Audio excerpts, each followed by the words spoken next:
Kahit wala na siyang kapangyarihan, nananatili siya. Dragon Lord ang gusto ko. Ang Dragon Lord ay hindi dapat gusto mo ay. Gusto mong mapakitang gilas? Pagbibigyan kita, pababagsakin ka ni Monty. Pabagkarole. Ginagalang kita sa iyong kapangyarihan. Ginagalang kita sa iyong mataas na katayuan. Pero hindi ito ginagalang ang dakilang bayani ng Daksha. Ngayon, kahit patayin mo ako, hindi ako aatras. Pinag-uusapan natin si Dragon Lord ang tapang kong nagtanggol sa ating bansa hanggang inalay ang buhay laban sa kaaway. Di kami bulan, nakikita namin lahat, hindi rin ako aatras.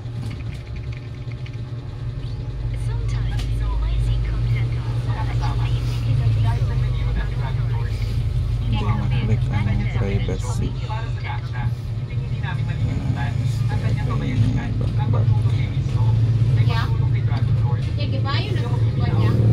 Iaatras. Dragon Lord, tignan ninyo. Opo. Katong actual ba nila? Wala. Wala pa. Wala pa. Kain na lang ba ni Mama? Kamay out, kamay magkuha to. Kaya na lang niya. Balik pa ni Ran. Kapan sa man? Iya. Bago niya guro kaya nagpapatulog sa.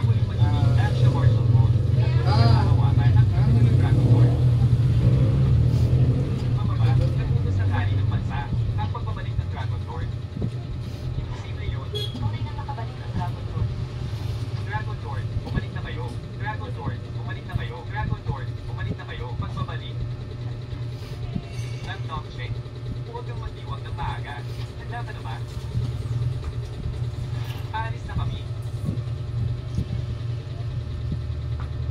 Hoy, anak ng kidlat. Anak ng kidlat.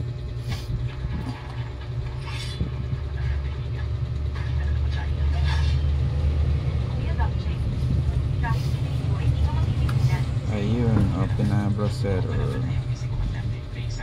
Alarms na. Gago pa. Tatay, sino nagutos na bulong yung boses ang topic? Oh, hindi mo alam na makakapagpa. Alarma ito sa kanila, tumitig ka at magsalita. Tatay, gusto ko lang siyang turuan ng leksyon para malaman niya ang kapangyarihan ng aming pamilya. Pero hindi ko inasahan na siya ay pamalihan. Mabawi ang kanyang posisyon. 5 taon tayo. Ang aming kapangyarihan at hawak niya na kahit kumaliman siya. Hindi pa rin katapat ng aming Twin Temple. Natikada ng nasa kapangyarihan. Tatay, sikat siya sa masa. Kung magpapatuloy ito, masisira ang ating mga plano. Yung mga Ayan, pagdating dito sa browser, click yung open dial pad, tapos rest nyo lang yan. Dial nyo asterisk number 4. Pansinin nyo, pag-click ko ng number sign, nalabas yung set USB debug boot successfully. So, ibig sabihin, naka-open na yung kanyang USB debugging. Pag hanapin na USB debugging, connect na natin siya sa computer. Tapos remove na natin yung ano niya, FRP via EDB. Hirap nito, ako lang mag-isa eh. Yan. Pagka naka-connect na sa ano, open natin yung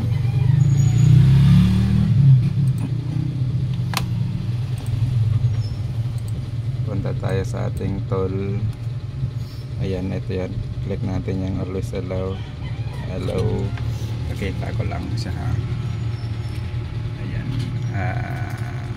Allow natin yan, tapos dito sa tool, sa USB debug module, click natin yung universal FRP remover. Ayan, tayo na natin yan, tablet ano? Mana. So ayan, ano nangyari, error device offline. Ulitin natin. Universal FRP remover. Ayan.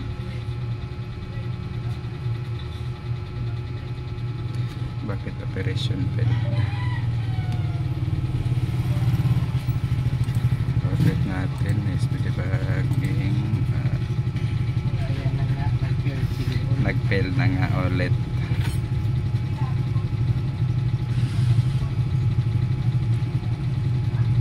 Removing FRP, ayan na. So nireconnect ko lang yung USB dahil nag-offline siya kanina, EDB offline.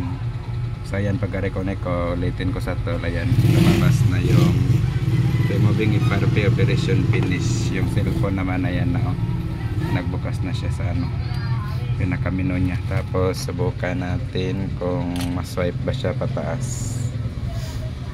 Swipe naman, kasi mayroong ibang mga unit guys na pagka na-remove mo siya by EDB, yung itong ganito na screen hindi maswipe pataas, pababa lang yung pwede. Pagka ganun yung status ng sa inyo, i-reset nyo lang siya muli sa settings.